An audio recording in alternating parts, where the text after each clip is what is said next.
Good morning, Speaker. Morning. Thank you, honorable members. Let me start with the apologies. We've received 3 apologies, one from the Deputy Speaker, and then the Chief Whip of the Majority Party, and the third one is Mr. Korenhoff. But I've just heard his voice here now. So welcome if you are back. Thank you very much, honorable members. Are there any other apologies?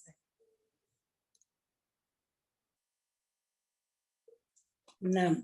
Morning, Honorable Speaker. I raised my hand. Oh, sorry. My I have an apology of the programming whip, Honorable Lesoma.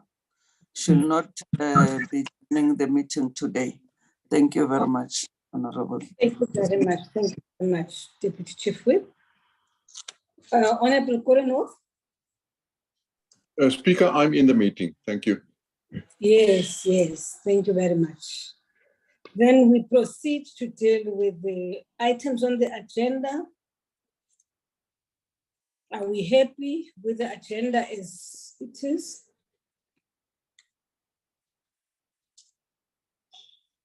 It seems there are no issues. We then proceed. Can somebody move for the adoption of the agenda?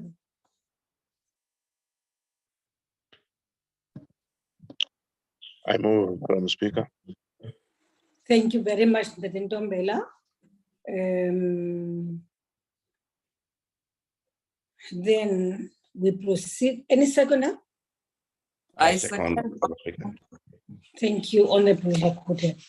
Then we proceed then to deal with consider the matters arising out of the minutes of the meeting of the 27th.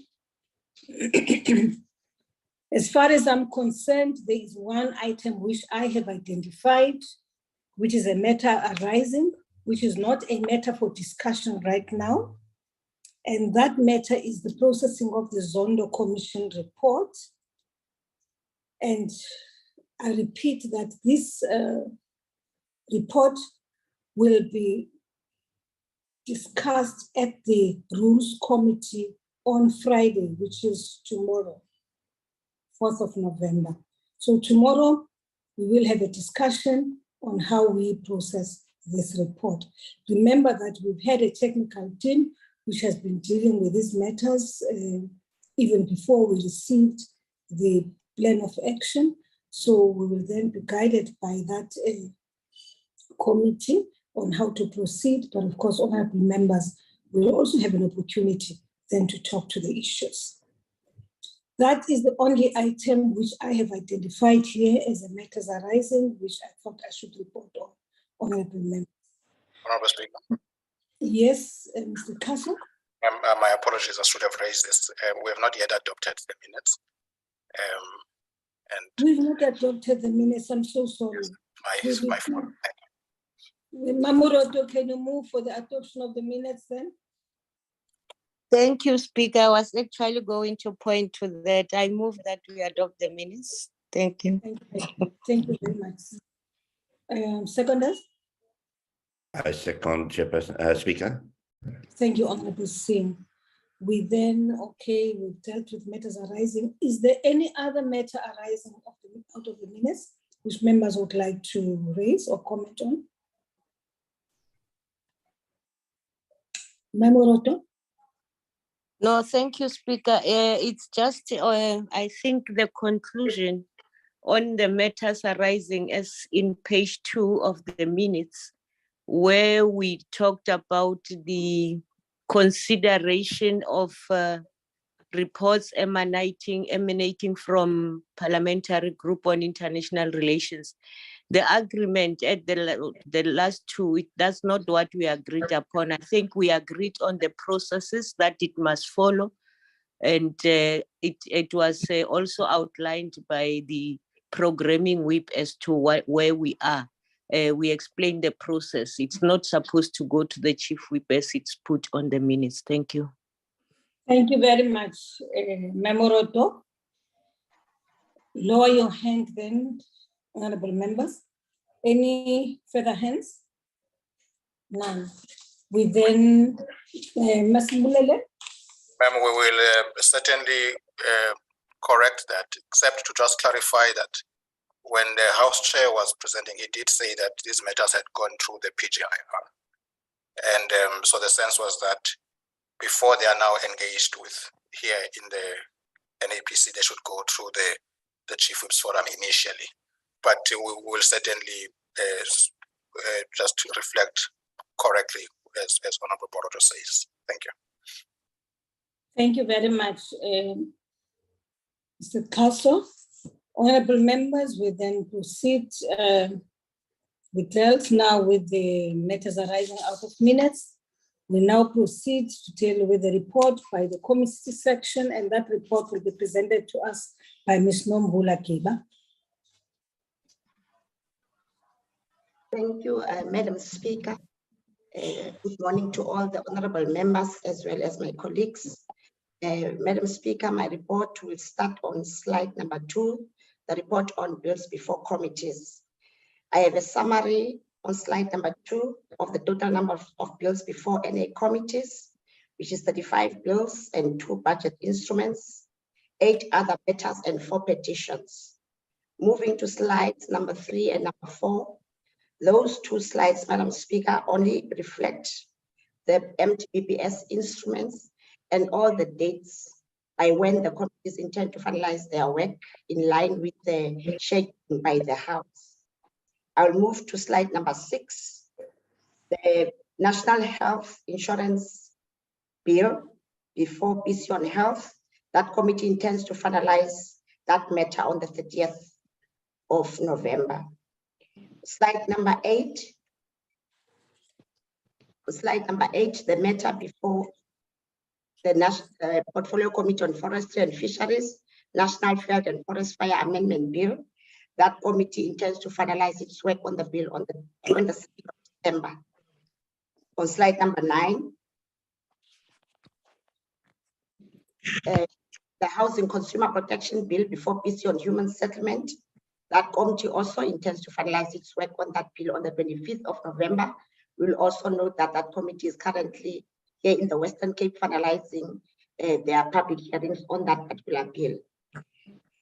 And on slide number 10, there is another bill before the PC on Agriculture, which the committee intends to finalize on the 29th of November. We move to slide number 12. On this slide, Madam Speaker, we have before the PC on Women, Youth and Persons with Disabilities. Sorry, that's slide number 12. We have before the PC on COGTA 2 bills which the committee intends to advertise and calling for public input. This committee will still require approval for the placement of the adverts for the 2 bills before the committee. Then we move to slide number 13. On this slide, we just wish to announce that the PC on Police is also having the aim to finish date on the Protection of Constitutional Democracy Against Terrorists and Related Activities Amendment Bill, which is the 18th of November. On slide 14, the bill, General Laws Anti-Money Laundering and Combating Terrorism Financing Amendment Bill, before the Standing Committee on Finance.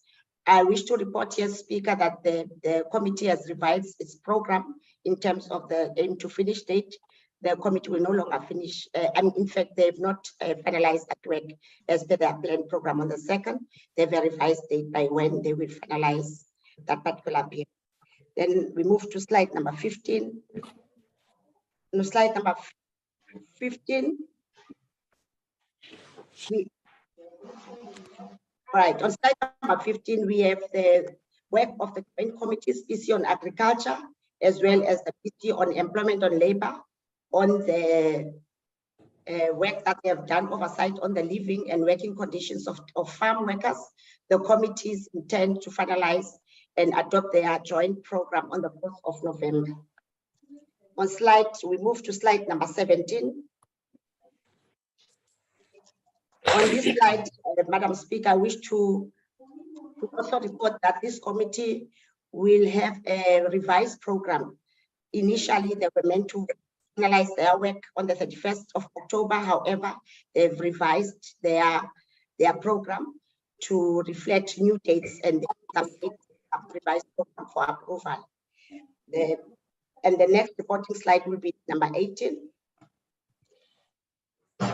On this slide as well, Madam Speaker, the ad hoc joint committee is also revising and will determine a new date for the finalization of their work on the flood disaster relief and recovery. And lastly, Madam Speaker, the slide number 19 on a petition before the PC of Small Business Development. This committee has also not finalized as per their plan, and they will advise us on the new date for finalization. Thank you very much, Madam Speaker. Thank you, Honorable Ms. Kiba. There's the report, honorable members. Are there any comments on the report? Honorable Siviwe Kwahube. Thanks, Chair. A couple of questions from my side emanating from the report. The one is, I would like clarity, please, on the Agricultural Produce Agents Amendment Bill. I saw in the one report that it indicated that the minister had requested that the bill be withdrawn for some reason, but the committee is still proceeding with it. So can I please get clarity on what the status of the bill is and what the intention there is, and if the bill is being withdrawn or not? Then also, I wanted to just have an understanding, Speaker, the section 194 committee, I see that there are some staggering timelines there. What is now the envisioned date of completion? And then the last question is a number of the bills that are on the report, or some of the matters that are being dealt with committees are due to be finished sometime in November. Can I get clarity on which ones will not be finished in this term? And what is the plan to essentially stagger the legislative agenda so that, you know, we don't try and rush through so many pieces of legislation in just next year? Which are the pieces of legislation that are going to stand over? Thank you. Thank you very much, Honorable Kwahube. Any other hand?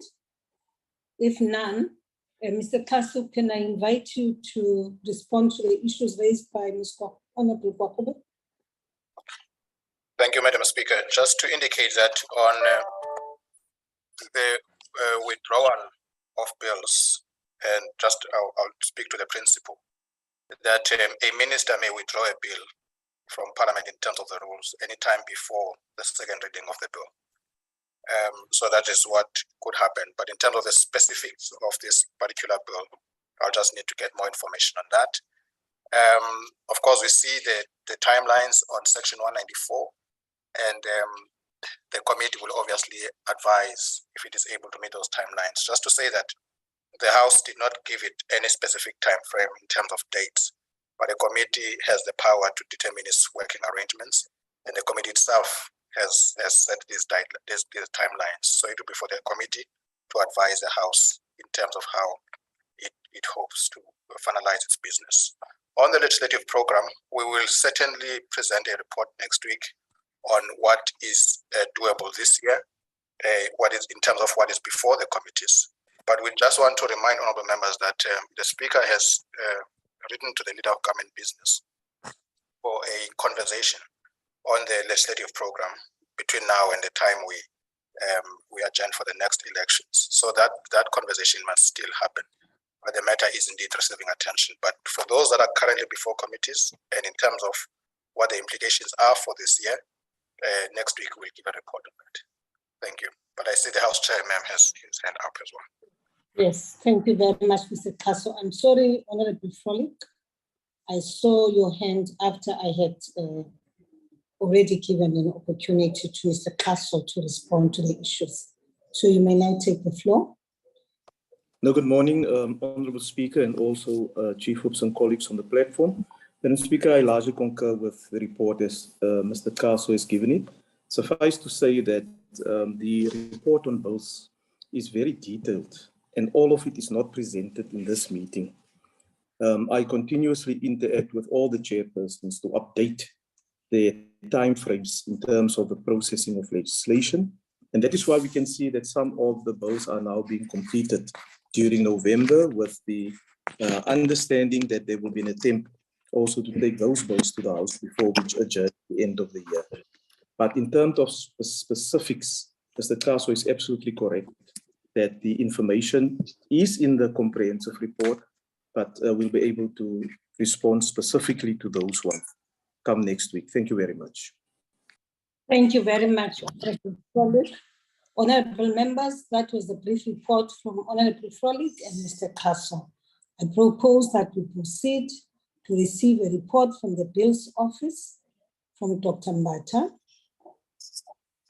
Good morning, Honourable Speaker and Honourable members. I will report on updates that are on slides 2 and 5.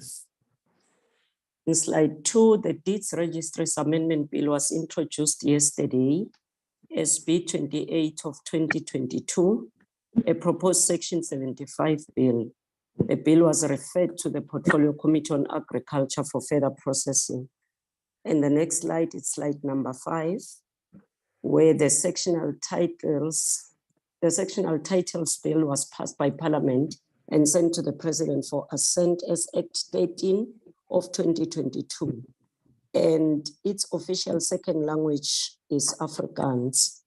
And now the total number of bills, Honourable Speaker, with the Presidency is 8. That's all from our report. Thank you.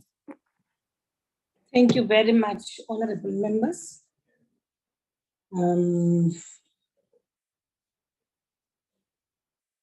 Ms. Honourable Bell. Thank you, Madam Speaker. I just thought I would briefly respond to the question about the Agricultural Produce Agents Bill. I think the committee section report is quite correct. They did indicate that that bill was withdrawn. But there is another agricultural bill, I think it's called the Agricultural Product Standards Amendment Bill, and maybe that is where the confusion came in. That bill is still going on. Thank you. Thank you very much. Honourable Singh. Thank you very much, Honourable Speaker, and thank you for the report. I'd just like to know the bill sent to the Honourable President for assent. What is the period, it's the longest that we have sent? I mean, is it 2 months, 3 months ago, or, can we have some timelines on that? Thank you. Thank you.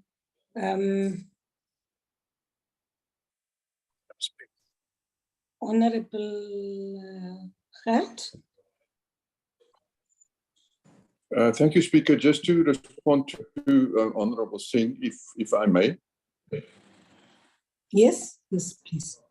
The bill sent to the President is normally the President applies his mind independently to the bills sent for assent. That means he goes through the processes followed in both houses and also makes sure that the bill complies to the Constitution and that there may not be any constitutional challenges. So we try to do it as soon as possible. There's no fixed time frame. But as you've seen for the balance of so far this year, the bills do not normally stay a long time with the President, and he's either assenting or returning it to Parliament. So this is a process that's continuing, and the President applies mind independently on each single bill sent for him. Thank you. Thank you very much, Honourable Korenhoff. That was the response, Honourable Member, and I'm sure we're happy with that. Shall we then, if there are no other issues relevant to the bills, can we then proceed and invite Ms. Lisuma is not here, who will present the Parliamentary Programming Committee? She's here, Honourable Speaker. She's on the platform. Oh, Thank you. okay.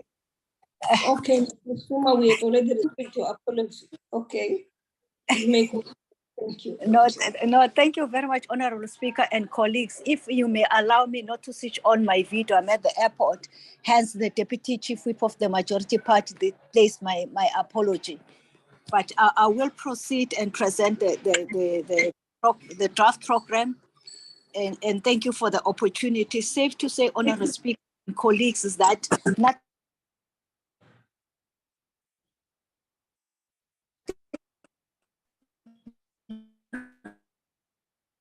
Honorable Lisuma, you're not audible now. There's something wrong with your network. Honorable Speaker, may Honorable Speaker, I am audible. Now Honorable you are Speaker? audible, but yes, you are now, but you were Honorable completely. Speaker? Sorry? Yes, I can No, hear my you. apology. I don't know what happened. No, but just quickly, safe to say nothing has changed other than we would like to highlight that we are in week 30, which is today, Thursday, at 14 hours would be the Q&A by the Honorable President, and then week 31 to 32 will be scheduling of beetroot hours as promised. In terms of the international diary, this week, since last week of October until 13th of November is the Pan-African sittings and its committees, which are in session, as well as the last point that I would like to encourage, Honorable Speaker, to all political parties that are scheduled for mini plenaries, if they may kindly submit their topic for debate on time to allow other political parties to prepare for those mini plenaries. Thank you very much. Thank you very much, Honorable Lisuma. Honorable members, that was the report from the Parliamentary Programming Committee. Are there any issues you would like to raise? Have we also taken note of the requests from Honorable Lisuma that parties should make submissions to allow for other parties to prepare? It seems there are none, honorable members, and in that case then, because I don't see hands on my system here, then in that case, let me allow Mr. Kaso, if there are any announcements at all. Madam Speaker, thank you so much. Just to remind honorable members that indeed tomorrow we have a Rules Committee meeting at 11 o'clock. It's virtual. And there are two items on the agenda. It's the processing of the Zoning Commission report and the report of the subcommittee on the review of rules. And secondly, ma'am, just in terms of the two parties that must still submit their topics for the mini plenaries is the EFF and the FF+. We've got topics from the ANC and the IFP. I see Dr. Mulder's hand is up. It might be on the same issue. So that is all, ma'am, that I have from my side. Thank you. Thank you very much, Mr. Kaso. Honorable Dr. Mulder. Thank you, Honourable Chairperson. Good morning, colleagues. Now, with regard to the topic for the Freedom Front Plus, we will finalise it this morning and I will send it through to the administration so that it will be in the programme as it's being sent out tomorrow. Thank you, ma'am. Thank you. Thank you very much. Any other hands? None? If there are none, honourable members, thank you very much. We're done with our meeting and we will now meet the Rules Committee, those of you who serve in the Rules Committee. Thank you, honourable members. Thank you. Thank you, Honourable Speaker. Thank you, Madam Speaker. Bye, colleagues. Recording stopped.